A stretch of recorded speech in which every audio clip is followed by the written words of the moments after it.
Estamos de volta, mais uma vez reforçando aí, boa tarde para você que se liga aqui no nosso debate, quinta-feira, segundo bloco, e eu prometi, aqui eu cumpro, compromisso é com a verdade. Convidado importante, especial aqui para nós, Márcio Zanardi, treinador do São Bernardo, treinador de 44 anos, na temporada aí, Zanardi, 24 jogos, 14 vitórias, 4 empates, 6 derrotas, líder da Série C. E aí eu já quero te dar as boas-vindas, te desejar boa tarde. É um prazer falar com você, Zanardi. Boa tarde, Diego. Prazer pelo convite aí, muito obrigado.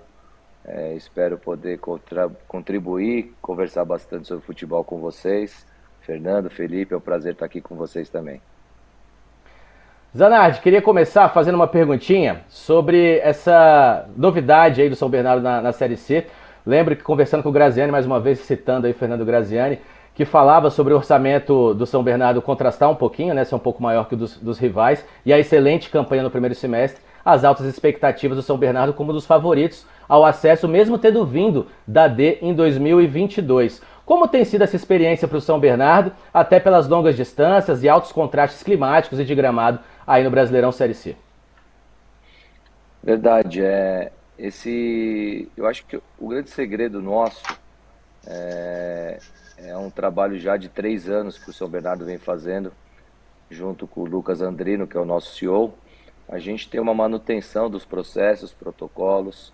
Então, o São Bernardo hoje é primeira vez que está disputando a Série C, né? Então, é uma competição nova para todos nós, mas já com jogadores experientes. Então, o clube precisava vivenciar essa dificuldade que é a Série C, de viajar aí pelo Brasil todo.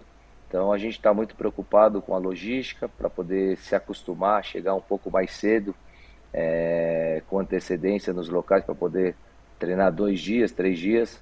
Então acho que esse é o nosso grande desafio, né? Manter o nível dentro e fora de casa. A gente sabe que é muito difícil, mas o segredo do São Bernardo é essa manutenção, é um clube empresa. Hoje o São Bernardo é uma equipe aí que almeja voos muito altos aí para poder performar no cenário brasileiro.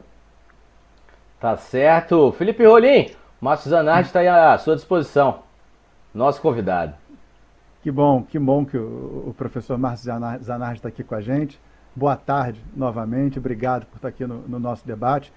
Eu tenho perguntas fora da Série C, que eu sei que você é um cara que também está antenado com o resto do mundo, mas na Série C, sobre mudança de clima, sobre esse fator continental, né, que você deu uma pincelada, o São Bernardo joga em casa, né, contra o Volta Redonda, nessa rodada, nesse final de semana.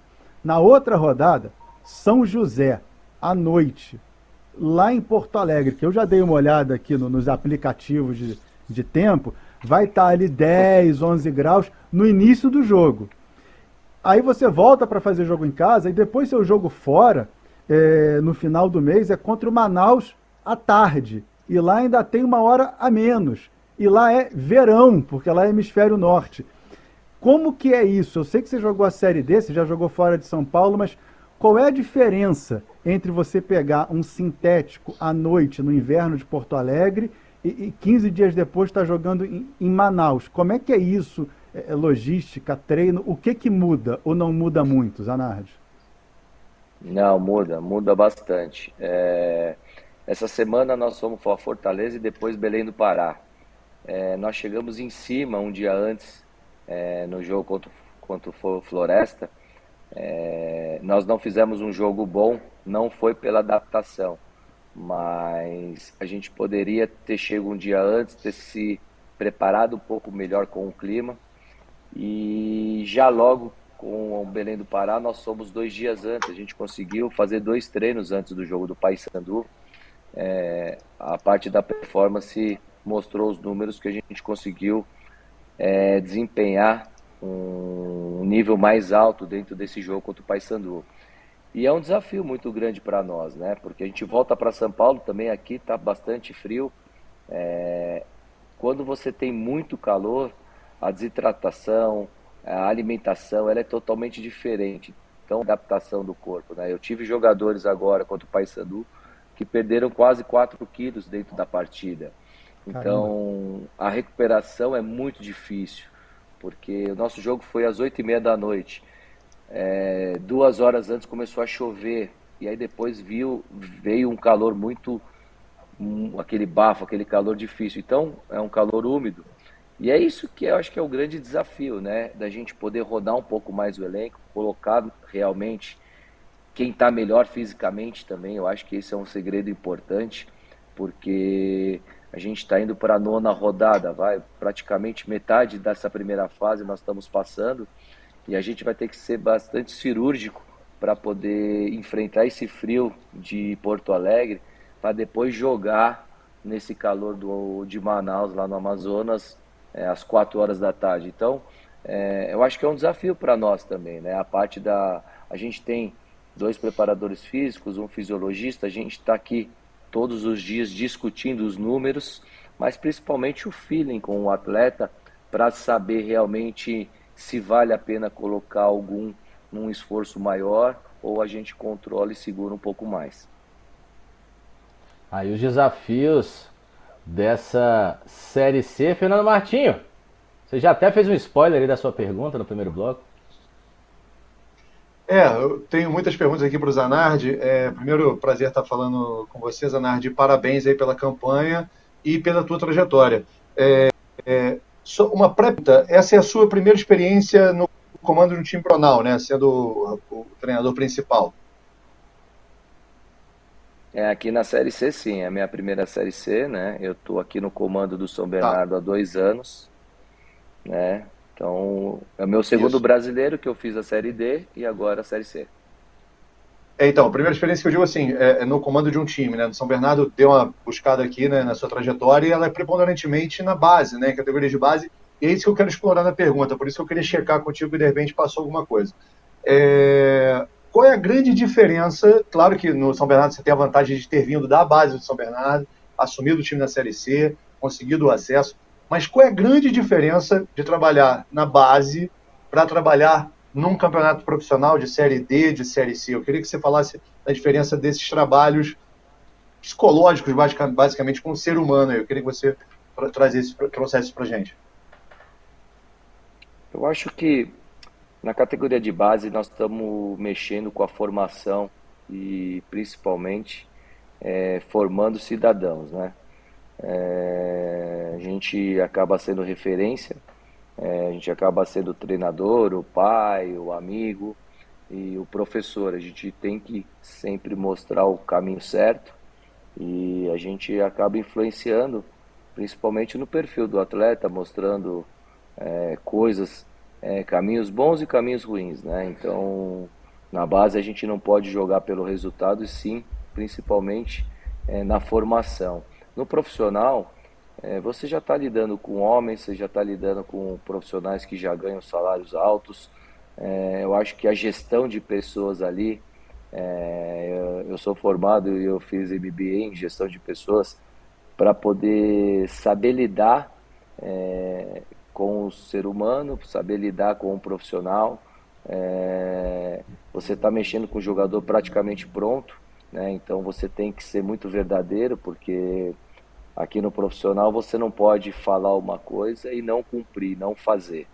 Mas então você precisa entender, pegar esse respeito, né? Eu peguei esse respeito mostrando os conteúdos, mostrando as minhas ideias. É claro que aqui no Brasil a gente precisa fazer com que as nossas ideias elas andem junto com o resultado esportivo, né? Mas eu acho que é muito mais disso. Eu tive, por incrível que pareça, eu tive muito mais problema até agora na base do que no profissional, porque quando você consegue lidar com homens e você é muito verdadeiro, você tem muita facilidade para que as coisas aconteçam. Diego, deixa eu pegar Interessante você esse falar. gancho Claro, claro, por do, favor. do verdadeiro. Deixa eu jogar um espinho aqui para o Márcio Zanardi, que pode ser também uma chance dele voltar a tocar no assunto. Zanardi, depois do jogo contra o Figueirense, você falou que o time figueirense tinha praticado antijogo, que você nunca tinha visto uma equipe assim tão covarde. Explica um pouco melhor para a gente a questão do antijogo. da covardia do Figueirense, porque o que a gente tem visto nos números na Série C é que, normalmente, o gol tem condicionado as partidas, né? Quem está na frente ou quem quer aquele resultado fica sem a bola. E o Figueirense, ele foi, se eu não me engano, o terceiro time que deu a bola para vocês. CSA tinha dado a bola para vocês, Floresta tinha dado a bola para vocês, e é quando os resultados do São Bernardo, eles têm uma queda.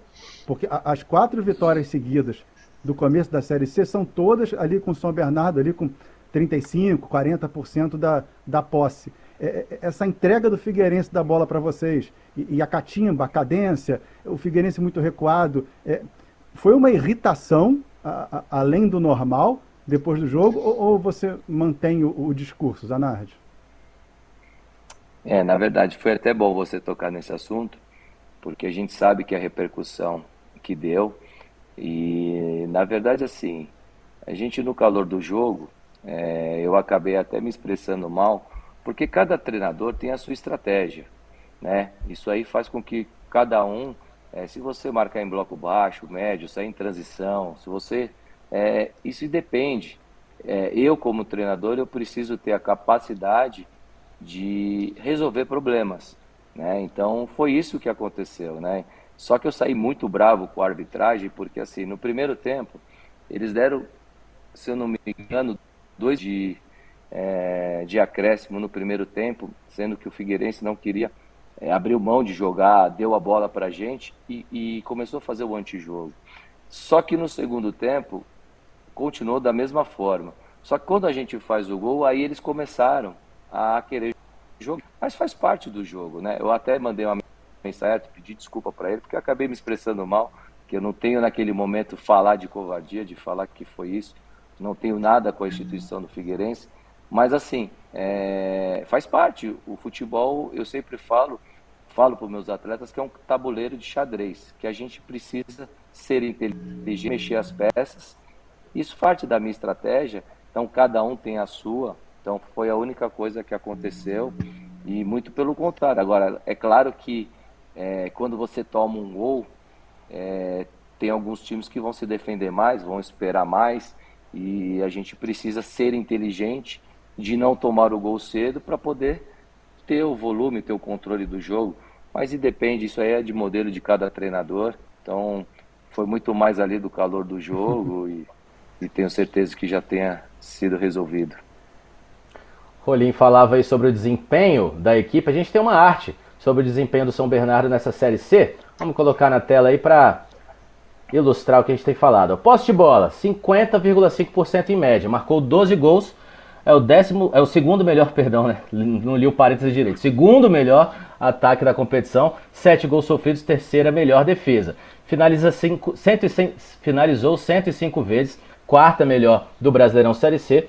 E dá em média 318 passes por jogo. Passes longos aí 47 em média, o melhor índice da competição. E passes para o terço final, 50 em média, Zanardi, quinto melhor da competição. Falar um pouquinho aí sobre a sua ideia de jogo, né? Fiz 2 jogos do São Bernardo já nessa temporada do Brasileirão Série C.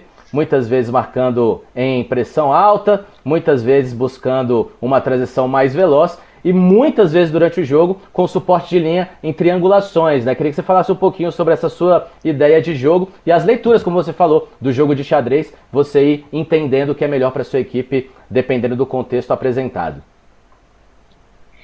Então, eu dentro do meu modelo, eu gosto de ter muita posse de bola e gosto que tenha que ter um time com muita transição. Estou trabalhando bastante nisso, porque eu também...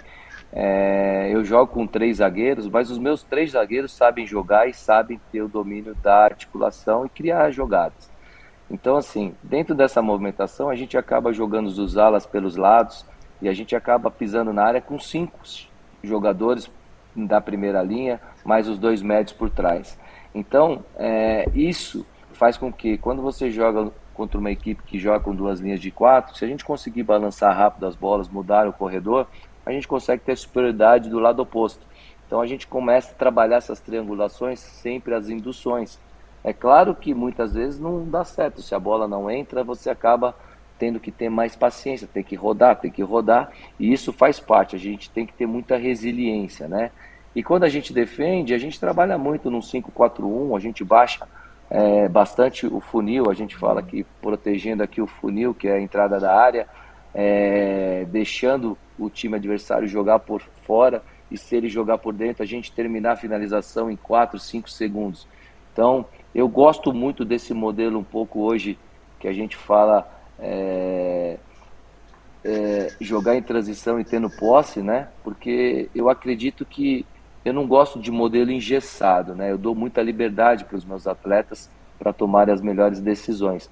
Então, a gente precisa estar sempre muito inteligente, a gente vê hoje o Palmeiras, que hoje é uma das equipes que mais joga em transição, joga em bloco baixo, sai forte, termina em finalização. Então, assim, cada equipe tem a sua estratégia. Se eu conseguir colocar esses conteúdos na minha equipe, ter posse, jogar em transição, eu acredito que a gente tenha muito sucesso, né? Então, trabalho muito, nosso pé de pressiona, eu gosto realmente de marcar mais alto, de ter a bola mais próximo do gol do adversário, porque isso matematicamente, se eu tiver a bola mais longe do meu gol, eu tenho menos chance de tomar gol. Então, isso é uma característica minha. Então, se é certo, se é errado, se vai dar certo, é uma coisa que eu acredito, mas eu procuro trabalhar bastante o comportamento desses meus atletas dessa forma. Muito legal, muitas vezes nessas linhas de apoio na triangulação, só rapidinho, Martinho, antes de te passar, as ações coordenadas, né? Do homem dar a bola para o cara de trás, fazer a infiltração, a bola vir para esse e depois partir para o passe vertical. Pois não, Martinho, vamos lá. Porque se você, só te falar uma coisa, pois não. Se você for ver, no nosso gol contra o Paysandu, eu estava não tendo profundidade. E se você for ver, quando sai o gol, o Romisson ataca a linha, eu queria tirar um pouco o Filerman daquela bola, e o Alex Reinaldo acha o passe na diagonal. Exato.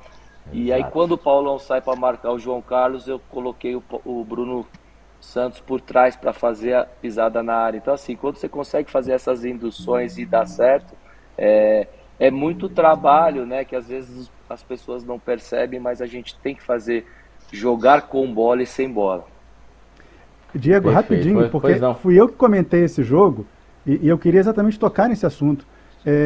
O Paysandu joga contra você, Zanardi, e ele bate os alas, né? Ele vem com uma proposta também com 3 zagueiros, coloca o Edilson numa altura de meio de campo para frente, o Igor Fernandes também, tira um pouco ali do espaço, né? Tanto do Jefferson quanto do Arthur Henrique, eles passam a ter que receber a bola no pé e não no espaço, e aí você troca os seus alas no intervalo, e você faz uma substituição que, aos olhos leigos, é uma substituição defensiva. Você tira o Matheus, coloca o Lordelo, só que o Romisson, ele não está no lugar do Matheus, ele chega no lugar do Matheus. Então o Arthur não consegue encaixar nele, o Filemon tem que sair da última linha, tem que saltar para buscar o Romisson, e aí você consegue ter profundidade com o Alex Reinaldo, com algum outro jogador que chegue ali.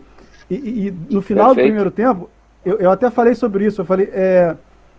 tem um problema nas alas do São Bernardo. São Bernardo está encaixotado pelo Paysandu. O Rolim tá cavando uma vaga aqui de scout de São Bernardo, hein? Tá aí o gol na tela também, inclusive, pra gente ilustrar, tá, Rolim?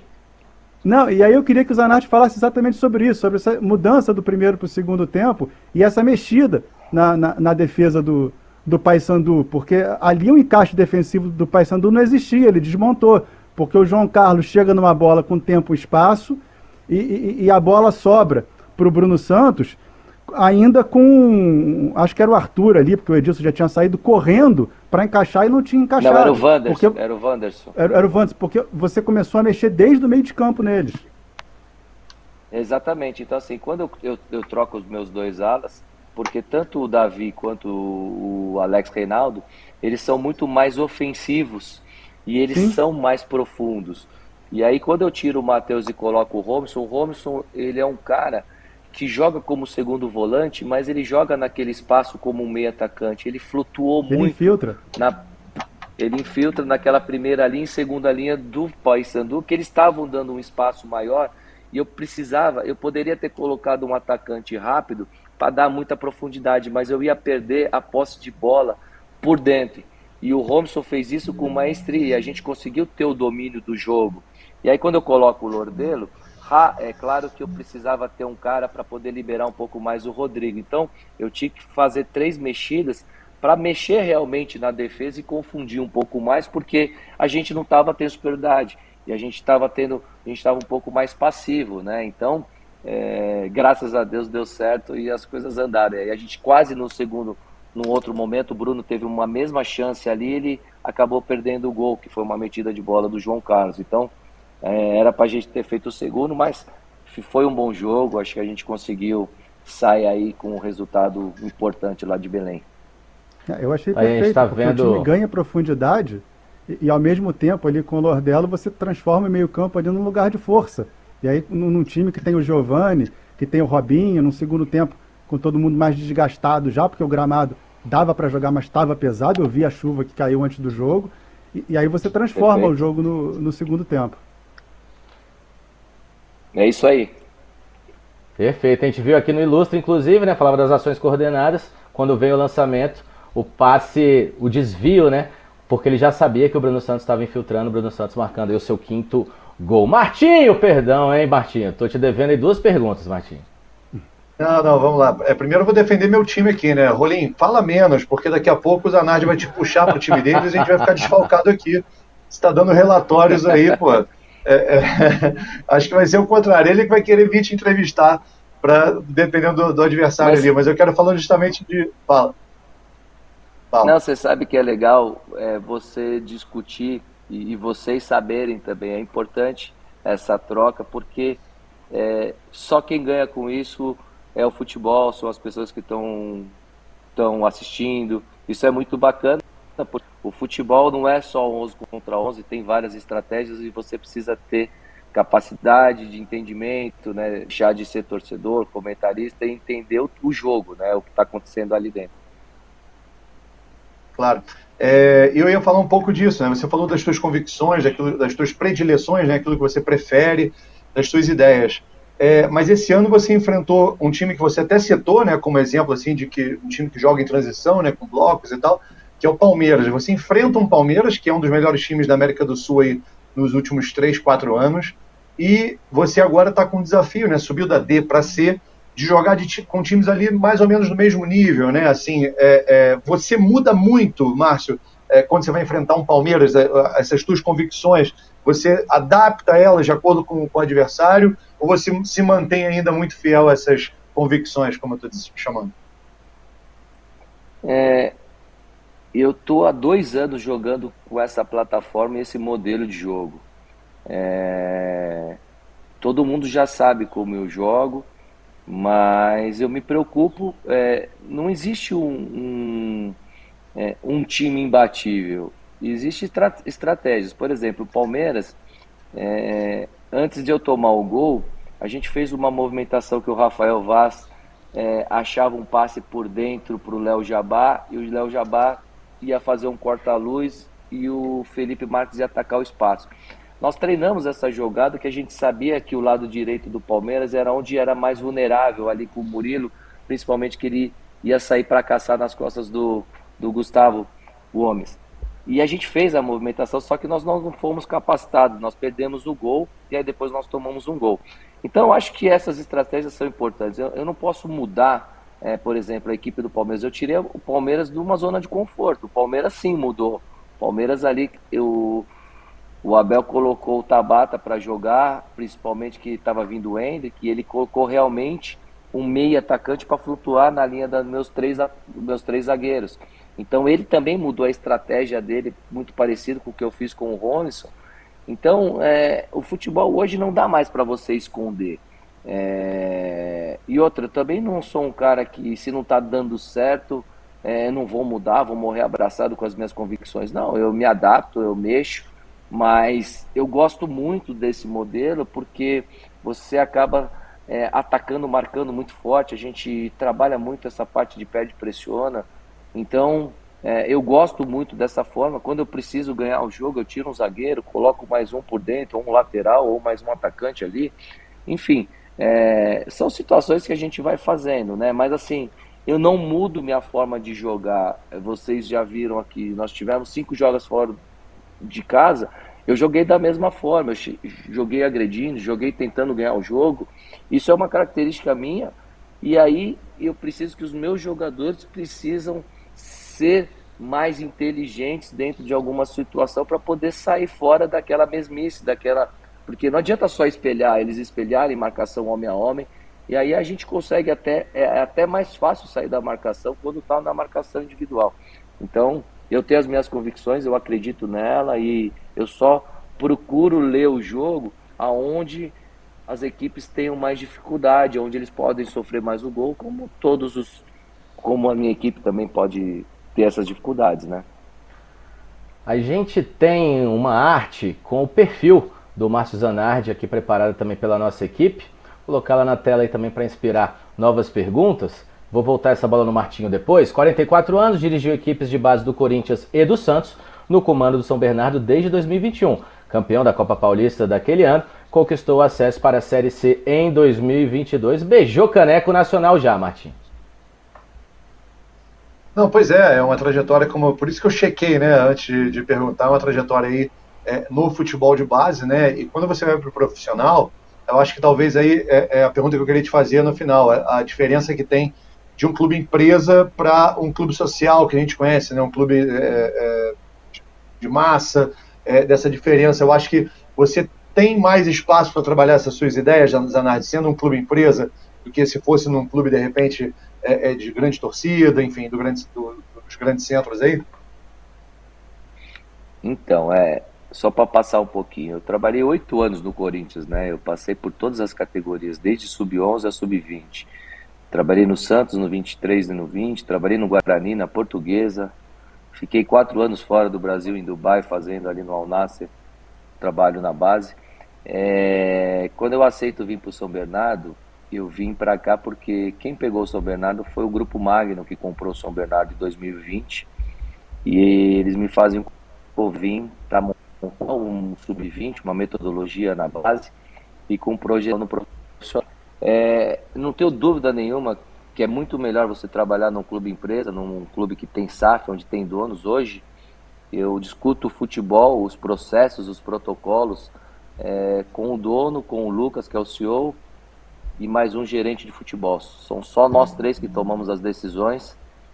Eu estou aqui, eu moro dentro do CT do São Bernardo porque eu acredito que eu possa instituir vários processos e protocolos dentro do dia a dia do jogador. Eu mudei processos, hoje o jogador vive o CT, ele passa na análise de desempenho, ele vai para a academia, ele vai para a fisiologia, eu consigo montar treinos em contra-turno, em dias, então a gente só desce só com o setor ofensivo, só com o setor defensivo, então eu consigo fazer coisas que dificilmente em algum clube grande você conseguiria fazer. Tirando hoje os grandes clubes, o Palmeiras, o Abel faz isso, o São Paulo faz isso no Flamengo, mas eu chegando com, eles falam, a nova geração, né?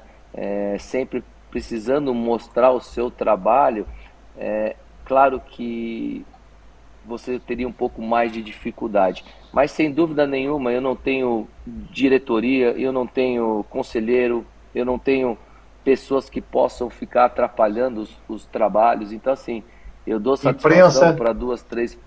Imprensa, mas a imprensa tem, mas é sempre muito mais tranquilo, é uma coisa mais saudável, mais tranquila. Uhum. Né? Pois não tem esse peso, né, da imprensa recorrente nesses grandes clubes, né?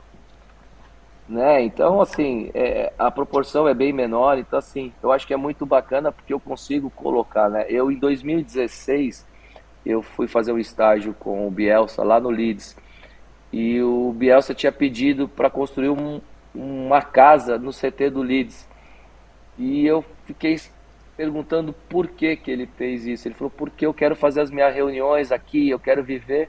Então, hoje à noite eu passo o jogo nosso contra o Paysandu, a gente pede uma pizza, toma um vinho com a minha comissão técnica e a gente consegue falar de futebol o dia inteiro, a noite inteira, e isso você vai crescendo, você vai aprendendo. Então, eu consigo fazer coisas aqui realmente que em outros clubes fica um pouco mais difícil. Deixa eu só fazer uma perguntinha para ele aqui, Diego. Claro, você falou, água parou ali.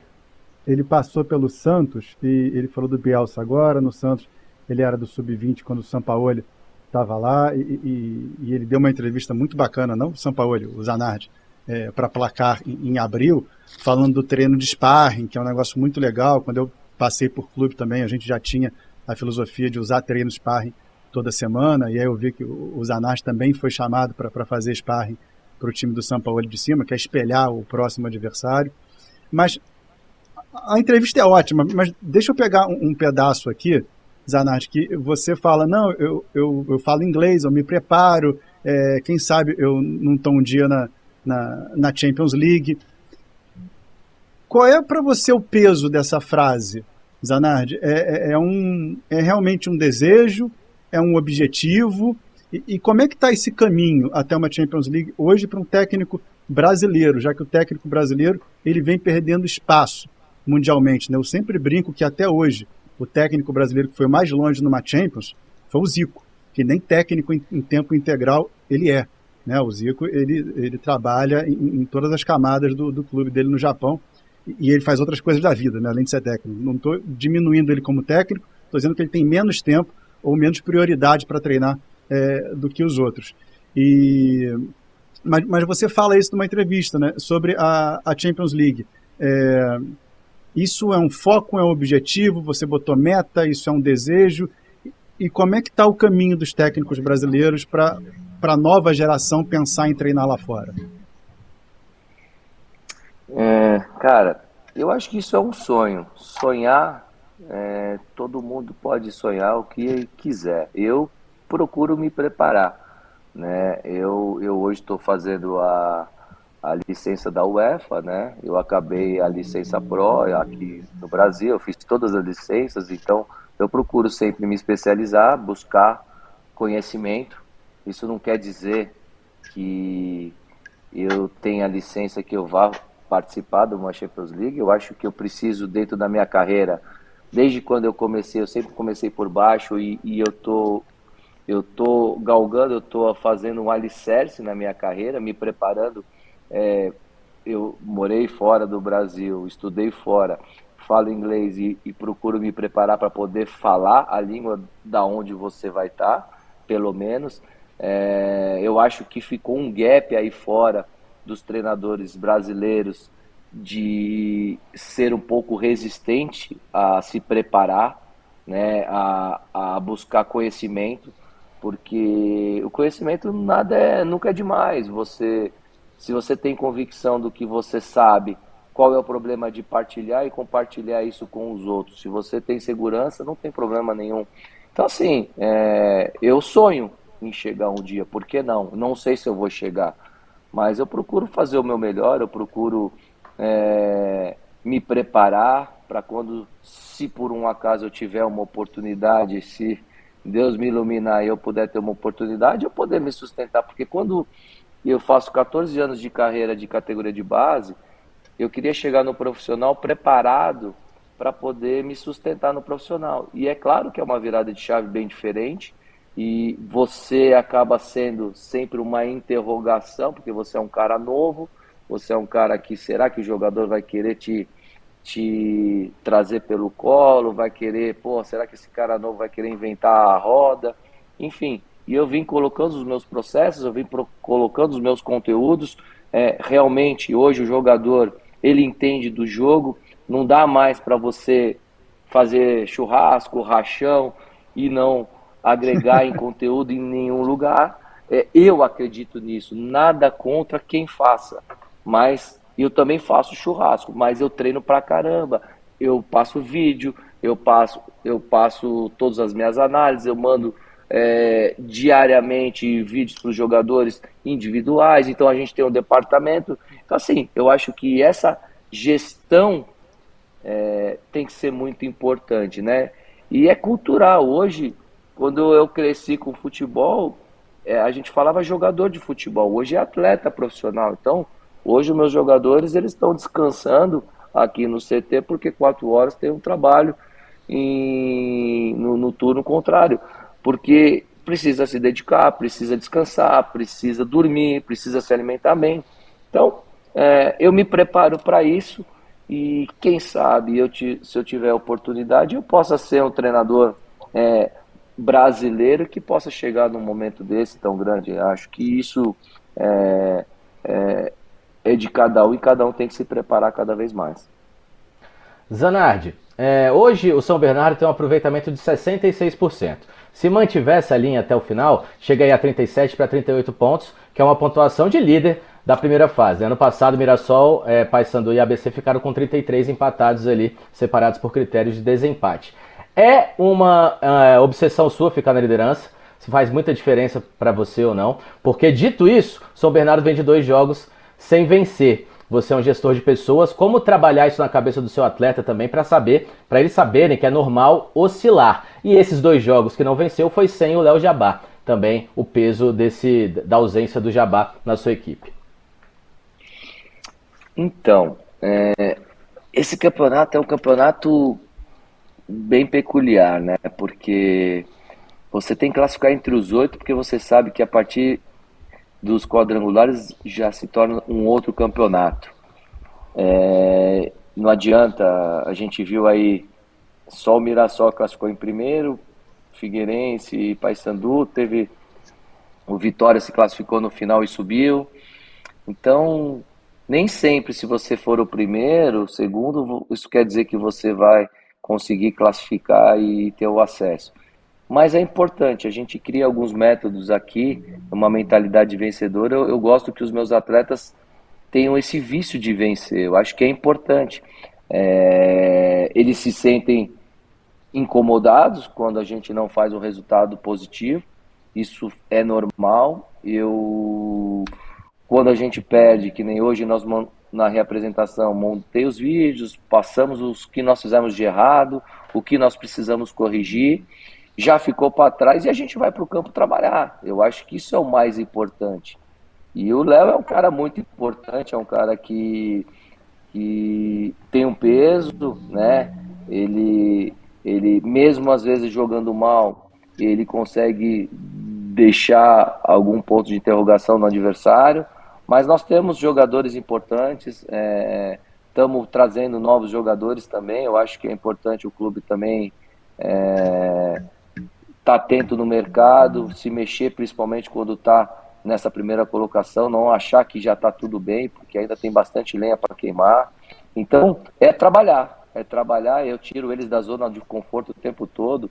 Eu sempre falo que nem sempre quando você ganha está tudo certo, nem quando você perde está tudo errado. Eu acho que a gente tem que achar esse equilíbrio aí, mas é um campeonato duro, bastante complicado. Antes de passar para o Martinho, só uma curiosidade mesmo. Você falou que ficou na base do Corinthians por 8 anos. Você conheceu o Léo Jabá lá? Sim, o Léo foi meu jogador desde o Sub-13. Trabalhou comigo no 13 e no 15 e no 17. Nós somos campeão mundial no Sub-17 contra o Barcelona. O Léo fez os gols da final. Então é um menino que já tem a minha... já me dá muito trabalho desde novo, né? Eu acaba falando assim. É porque ele estava na Grécia, né, recebendo agora uma nova oportunidade no Brasil e fazendo bem, né? 5 gols na temporada, 2 na Série C. Pois não, Martinho? Vamos lá, o Rolim comentou nessa questão sonho, Champions League, etc. Mas quais são os sonhos de curtíssimo prazo do Zanardi, né? Márcio, me conta. Aonde você quer estar em 2024, em quais circunstâncias, se você puder escolher, né, a partir do que você está vivendo hoje, aonde você quer estar em 2024? Jogando a Série B pelo São Bernardo. Toma esse jogo Legal. de cintura aí. Então, deixa eu pegar esse gancho. Fala, Zanardi, você entende que tem uma pressão para o São Bernardo subir? Por que eu estou dizendo isso? São 5 paulistas na Série A. São 6 paulistas na Série B. Você é o único paulista na Série C. A Série D tem um gargalo complicado para quem vem do Sudeste que você conseguiu passar. Né? Aí depois veio ali um Tocantinópolis, né? Veio uma turma ali um pouco mais tranquila em comparação com o que você pegou antes. Não estou desmerecendo o caminho da Série D, pelo amor de Deus. Mas você é o único paulista na Série C. A tendência natural é realmente subir, por questão de enfrentamento no começo do ano, por questão de ter um estadual forte, por questão de ser um estado economicamente forte. A tendência é que os clubes de São Paulo subam para a Série B? Olha, nem sempre, porque assim, subir é difícil. Você precisa ter muita organização, você precisa ter muita capacidade. Para você ver, o Red Bull ficou 3 anos tentando jogar a Série D e não conseguiu subir com orçamentos. Sim. A Ferroviária está há algum tempo já jogando a Série D. A Série D, eu vou te falar que é um campeonato muito complicado. Aqueles mata-matas, eles são realmente muito complicados, né? Agora, sim, pressão, sinceramente, o São Bernardo é uma equipe jovem, é uma equipe que nunca jogou a Série D, subiu, nunca jogou a Série C, ela tá aprendendo. Eu costumo dizer que a gente precisa crescer para a gente que precisa jogar jogos grandes. Só que o Paulista, ele é um campeonato curto, né, com 12, 15 jogos.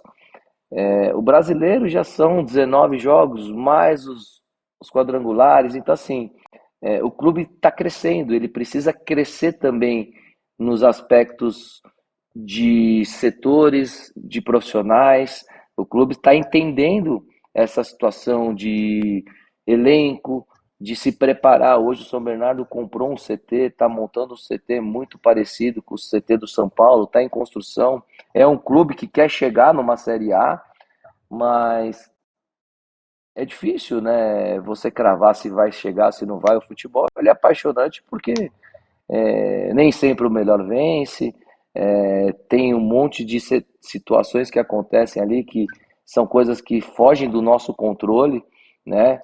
O que a gente está construindo aqui, hoje a gente tem uma mentalidade muito forte, a gente tem profissionais muito capacitados, os donos, as pessoas que comandam o futebol do São Bernardo são pessoas que têm muito sucesso na parte empresarial, mas isso não quer dizer que se você tem um elenco bacana, se você tem um poder aquisitivo melhor, isso quer dizer que você vai subir ou não, entendeu? O futebol, o São Bernardo precisa melhorar na parte da torcida.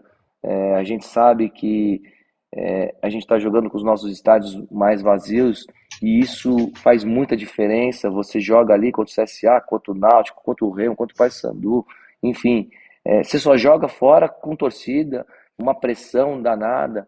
Então o clube está crescendo também, precisa crescer nesses processos. Então a gente está muito, a gente está tranquilo, mas a gente sabe da responsabilidade que é, porque é lógico, se você chega numa Série B em 3 anos, o clube já tem uma receita muito bacana do Campeonato Paulista, vai ter uma receita muito bacana da Série B, tem receita de Copa do Brasil, então ele já acaba se autossustentando, né? Porque o São Bernardo hoje é um clube que não tem dívida, então é um clube que consegue fazer com a sua receita os seus investimentos, os seus processos, então tem que ter, a gente sabe, eu sei da responsabilidade, mas a pressão ela eu falo que quem não quer pressão trabalha com futebol, não tem como.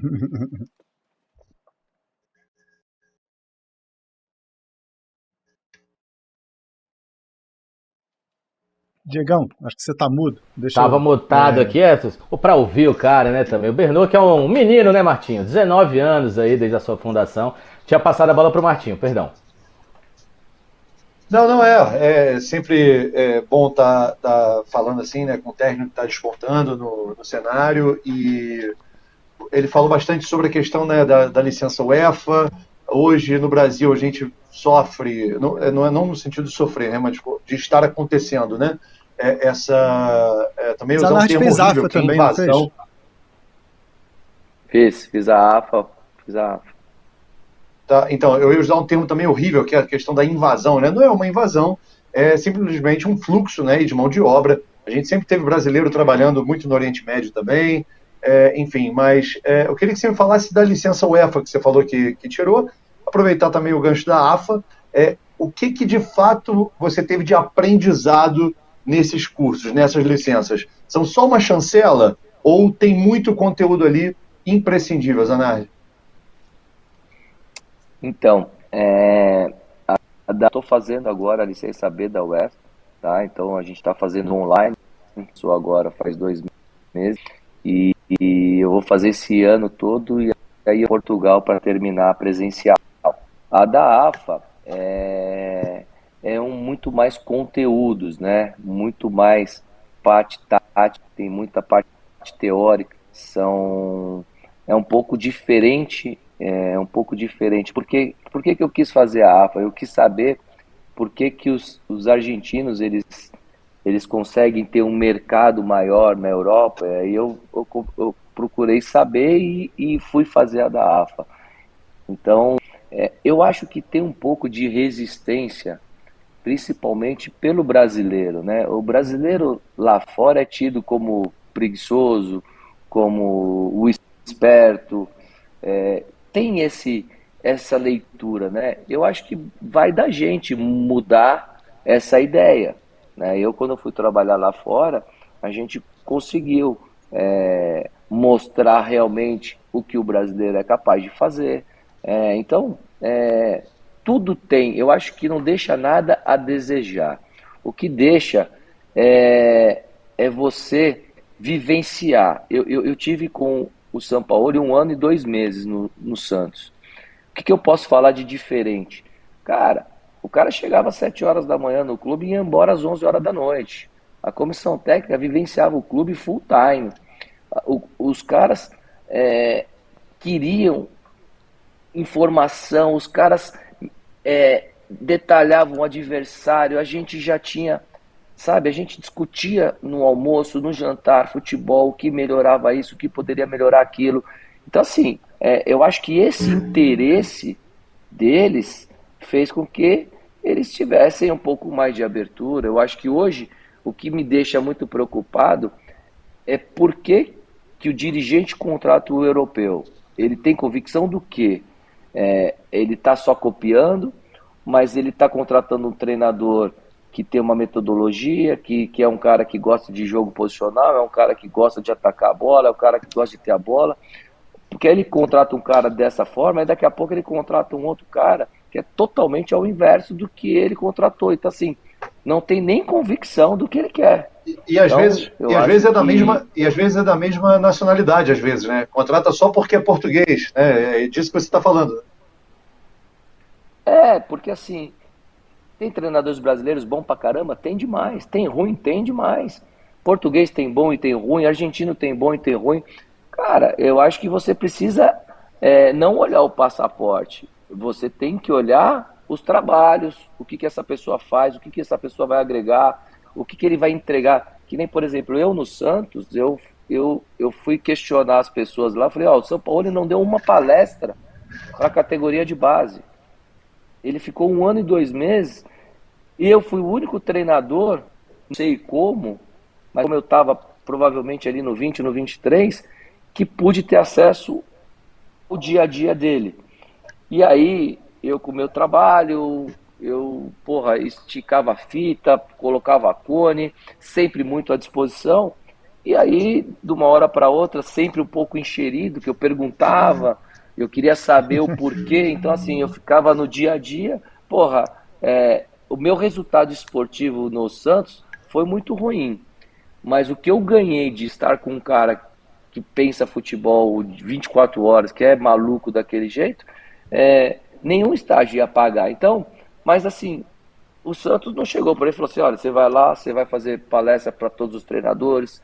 Então, assim, eu acho que falta de quem comanda saber cobrar, saber fazer com que eles deixem um legado. Eu tinha amigos no Flamengo que colocou biombo em volta para ninguém olhar, nem os caras da base. Então, eu acho isso aí muito ruim. Eu acho que se você quer fazer um futebol crescer, você precisa trocar informação, você precisa, olha só ver o que o Palmeiras faz hoje no seu time profissional, na sua base, com os profissionais que tem, tudo muito integrado. Não é por acaso o sucesso. Tem muito trabalho, tem muita coisa boa. Então, eu acredito nessa forma. Zanardi, deixa eu voltar à sua entrevista que você deu para. Que essa entrevista é um manancial de perguntas, sabe? Foi muito bacana. Agradecendo aí o pessoal da Abril, da Placar. Você falou que no Brasil é assim, a Espanha é campeã, a gente faz o tic-tac, a Portugal foi bem, a gente copia Portugal, a Alemanha vai bem, a gente copia o profissionalismo. Mas a nossa essência a gente tem que manter. Qual é a nossa essência? É o que a gente chama lá atrás do futebol de rua, é de ser abusado, é de ter um contra um, é de ir para cima. Você, ao mesmo tempo que você fala em responsabilidade setorial na sua entrevista, né, quando você deixa claro que tem que ter uma organização coletiva, você também fala da essência do futebol brasileiro. O que você entende como a essência e o que você aplica no São Bernardo? Então, isso aí é uma discussão que a gente tem, né? Desde quando eu fiz a licença B na CBF, porque a gente fica muito preocupado em querer copiar os outros e nem nós sabemos, nem a CBF sabe qual que é a essência do futebol brasileiro. Não tem, né? Eu acho que cada treinador faz da sua forma. E olha, eu não estou aqui para ser polêmico, mas é de verdade. Não tem qual que é a essência. Eu procuro, assim, chegar para os meus atacantes. Olha, no último terço, eu tenho que te dar liberdade para tomar as melhores decisões. Eu mostro os caminhos, mas assim, eu não posso punir aquele cara que queira dar um chapéu, dar um drible, dar uma caneta, dar uma pedalada. Eu acho que esse 1 contra 1, se você pega hoje equipes muito táticas, o que vai romper as linhas são essas jogadas individuais, essas movimentações. Eu acho que o que mudou é a responsabilidade. Por exemplo, assim, outro dia eu estava com o Fernando Diniz na Licença Pro. Eu falei, Fernando, você percebeu que todos os clubes que você passa, que você deixa um legado, o próximo treinador é campeão? Ele falou assim, porra, eu não tinha pensado nisso. Eu falei, porra, você faz o mais difícil. E aí quando você sai, o cara chega, você muda comportamento, você deixa o jogador corajoso e às vezes por alguma convicção sua ou não, você acaba ficando um pouco mais vulnerável. Isso eu falei para ele, não é uma crítica, muito pelo contrário, porque a gente aprende com ele, é um cara extremamente inteligente, mas é isso, eu acho que o futebol mudou dos anos 70, dos anos 80 para hoje. A responsabilidade, a velocidade, hoje o jogo é muito mais rápido. Eu acredito que o Pelé, se jogasse hoje, ele ia ser o Pelé de verdade, mas ele ia ter que ter outras valências para poder desenvolver o futebol dele. Mas eu acho que a nossa essência, não adianta você chegar aqui na base, colocar um campo de pedra com buraco e achar que você vai formar o jogador. Só isso. O que eu acho que você tem que fazer é o seguinte: na base eles estão mandando embora treinador de sub-11, estão mandando embora treinador de sub-13, sub-15, quando não vencem. Eu acho que isso é muito mais sério, porque o cara joga para ganhar o resultado de qualquer jeito. Ele precisa ganhar. Ele abre mão do jogo para poder ganhar.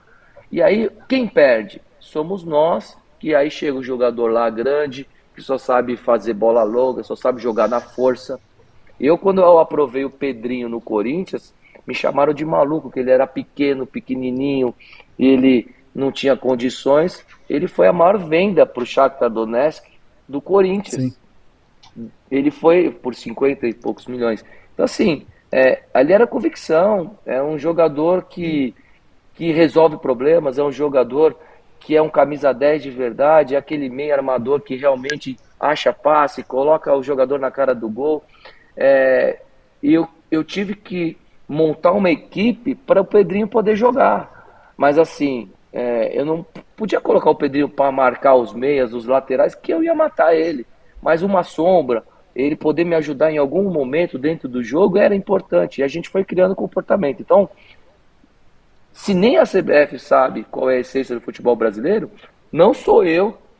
Quem sou eu para querer ter? Mas eu acredito nisso. Eu acredito que quando eu joguei na base do São Paulo, eu via o Tele Santana pegar o Macedo, o Vitor, o Cafu, insistindo direto para que eles pudessem fazer fundamento de cruzamento. Ele pegava aqui o Leonardo para cruzar, o Eliel para cabecear. Então, assim, cuidava um pouco mais dessa parte analítica para ter mais repetições, porque ele achava que o jogador se não souber cabecear, não saber finalizar, então a gente faz isso. Então eu acredito que a gente parou de fazer o analítico, nós paramos de fazer os rondos, só o jogo mais posicional.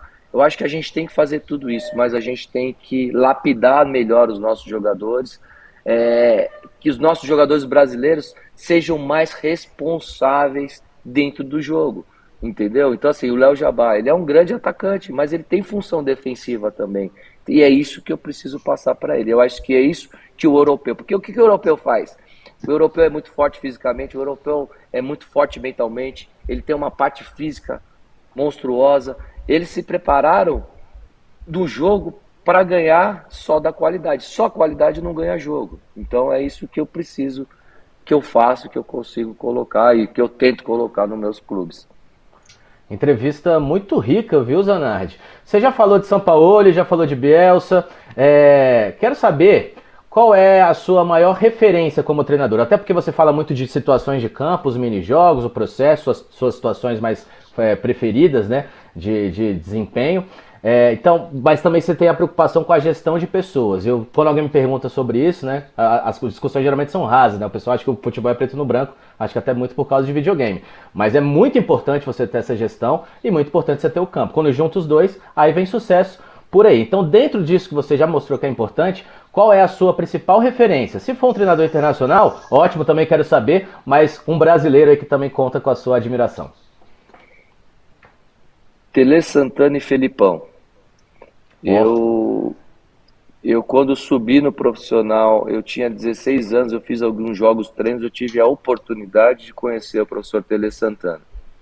Eu era do infantil, juvenil do São Paulo. E em 2009 eu tive a oportunidade de fazer estágio com o Felipão lá em Dubai, quando ele era treinador do Borussia Dortmund. O Rivaldo era jogador dele, a gente pôde acompanhar ele durante um mês, um trabalho lá que ele ia jogar a Champions League da Ásia. Foi um dos caras que abriu a porta para mim, eu aprendi muito com ele. E aí quando ele veio pro Palmeiras, antes de eu me apresentar no Corinthians, eu fiquei 3 meses com ele no Palmeiras.